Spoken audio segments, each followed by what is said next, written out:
اعوذ باللہ السمیع العلیم من الشیطان الرجیم من ہمزہ ونفخہ ونفثہ۔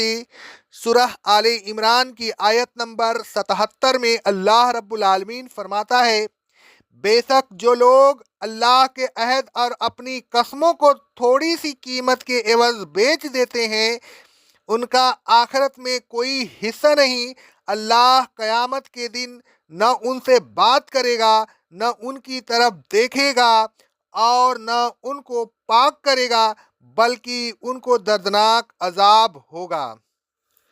اس آیت کے متعلق شان نزول حضرت ابو وائل رضی اللہ تعالی عنہ کہتے ہیں، صحیح بخاری اور صحیح مسلم کی حدیث ہے، ایک دن حضرت ابن مسعود رضی اللہ تعالی عنہ نے کہا، رسول اللہ صلی اللہ علیہ وسلم نے فرمایا، جس نے اس لیے قسم کھائی کہ اس کے ذریعہ کسی مسلم کا مال ہڑپ کر لے تو وہ اللہ تبارک و تعالیٰ سے اس حال میں ملاقات کرے گا کہ اللہ اس پر غضبناک ہوگا۔ پھر اللہ تبارک و تعالیٰ نے اس کی تصدیق میں یہ آیت نازل فرمائی۔ اتنے میں حضرت اسعد بن قیس آ گئے اور انہوں نے پوچھا، ابو عبد الرحمن یعنی ابن مسعود رضی اللہ تعالی عنہ تم سے کیا بیان کر رہے تھے؟ ہم نے کہا اس طرح بیان کر رہے تھے۔ اسعد رضی اللہ تعالی عنہ نے کہنے لگے، یہ آیت تو میرے ہی معاملہ میں اتری تھی۔ میرے چچا زاد بھائی کی زمین میں میرا ایک کنواں تھا، میں نے اس کو حاصل کرنے کے لیے اپنے مقدمہ کو رسول اللہ صلی اللہ علیہ وسلم کے سامنے پیش کیا۔ رسول اللہ صلی اللہ علیہ وسلم نے فرمایا، ثبوت پیش کرو ورنہ اس سے قسم لی جائے گی۔ میں نے کہا، اے اللہ کے رسول صلی اللہ علیہ وسلم، وہ تو قسم کھا لے گا۔ رسول اللہ صلی اللہ علیہ وسلم نے فرمایا، جس نے اس لیے قسم کھائی کہ اس کے ذریعہ کسی مسلم کا مال ہڑپ کر لے تو وہ اللہ تبارک و تعالیٰ سے اس حال میں ملے گا کہ اللہ اس پر غضبناک ہوگا۔ پھر اس کی تصدیق میں اللہ تبارک و تعالیٰ نے یہ آیت نازل فرمائی۔ حضرت عبداللہ بن ابی اوفا رضی اللہ تعالیٰ عنہ کہتے ہیں، صحیح بخاری کی حدیث ہے، ایک شخص نے اپنا مال تجارت بازار میں لا کر رکھا، پھر قسم کھا کر کہا کہ مجھے اس مال کے اتنے روپیہ مل رہے تھے، حالانکہ اتنے روپیہ نہیں مل رہے تھے۔ قسم کھانے کا مقصد یہ تھا کہ کوئی مسلم دھوکہ کھا کر اس کو خرید لے۔ اسی موقع پر یہ آیت نازل ہوئی۔ الغرض مندرجہ بالا دونوں واقعے کے بعد دیگرے ظہور پذیر ہوئے۔ اسی وقت اللہ تبارک و تعالیٰ نے یہ آیت نازل فرمائی۔ اللہ تبارک و تعالیٰ نے اس آیت میں ان لوگوں کو سخت وعید سنائی ہے جو اللہ تبارک و تعالیٰ سے عہد کر کے پھر اسے معمولی سی فائدے کی خاطر توڑ دیتے ہیں، جو اللہ تبارک و تعالیٰ کی جھوٹی قسم کھا کر تھوڑا سا دنیاوی فائدہ حاصل کرتے ہیں۔ اللہ تبارک و تعالیٰ اپنے مومن بندوں سے عہد لیتا رہتا ہے۔ اللہ تبارک و تعالیٰ فرماتا ہے سورہ بقرہ کی آیت نمبر 125 میں، اور وہ وقت بھی یاد کرو جب ہم نے ابراہیم اور اسماعیل کو حکم دیا کہ میرے گھر کو طواف کرنے والوں، اعتکاف کرنے والوں اور رکوع کرنے والوں و سجود کرنے والوں کے لیے پاک و صاف رکھو۔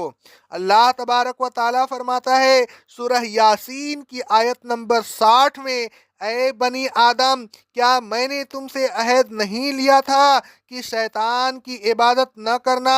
وہ تمہارا کھلا دشمن ہے۔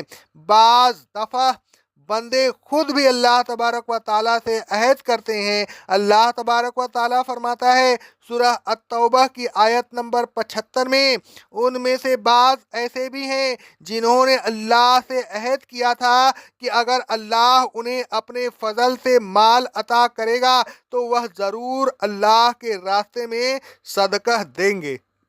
اللہ تبارک و تعالیٰ فرماتا ہے سورہ احزاب کی آیت نمبر 23 میں، مومنین میں بہت سے ایسے آدمی ہیں جنہوں نے اللہ سے جو عہد کیا تھا اسے سچ کر دکھایا۔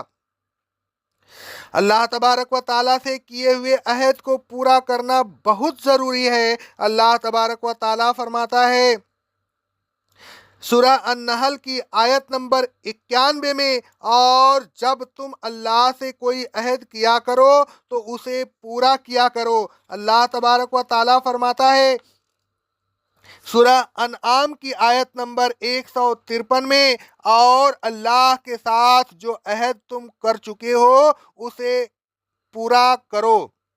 عہد کو پورا کرنے والوں کی تعریف میں اللہ تبارک و تعالیٰ فرماتا ہے سورہ الرعد کی آیت نمبر 20 میں، عقل مند وہ لوگ ہیں جو اللہ سے کیے ہوئے عہد کو پورا کرتے ہیں اور عہد کو کبھی نہیں توڑتے۔ عہد توڑنا بہت بڑا گناہ ہے۔ اللہ تبارک و تعالیٰ فرماتا ہے سورہ بقرہ کی آیت نمبر 27 میں، فاسق وہ لوگ ہیں جو اللہ سے مضبوط عہد کر لینے کے بعد اس عہد کو توڑ دیتے ہیں۔ آگے اللہ رب العالمین فرماتا ہے سورہ الرعد کی آیت نمبر 25 میں، ایسے لوگوں کے لیے جو اللہ سے مضبوط عہد کرنے کے بعد اسے توڑ ڈالتے ہیں، جس چیز کو ملانے کا اللہ تبارک و تعالیٰ نے حکم دیا ہے اسے قطع کرتے ہیں اور زمین میں فساد برپا کرتے ہیں، آخرت میں ان کے لیے لعنت و پھٹکار ہے اور بہت برا ٹھکانہ ہے۔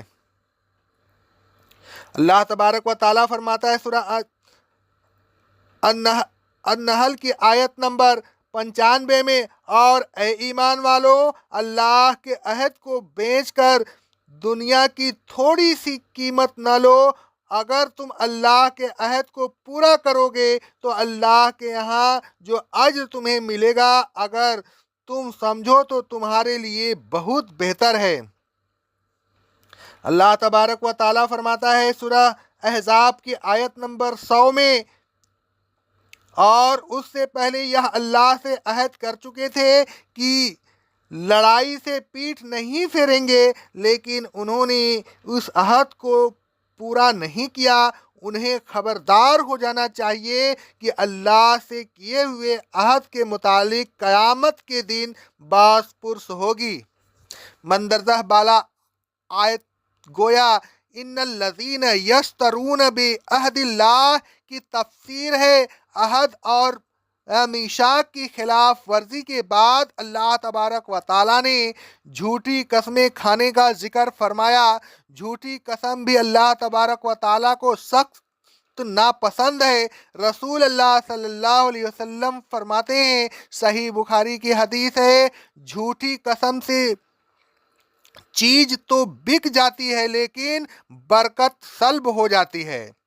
رسول اللہ صلی اللہ علیہ وسلم فرماتے ہیں، صحیح مسلم کی حدیث ہے، جو شخص جھوٹا دعویٰ کرے تاکہ اس کے ذریعے سے اپنے مال کو بڑھائے تو اللہ کوئی چیز نہیں بڑھائے گا مگر قلت، یعنی مال اور کم ہو جائے گا، اور جس نے حاکم کے مطالبہ پر جھوٹی قسم کھائی تو اسے بھی قلت نصیب ہوگی۔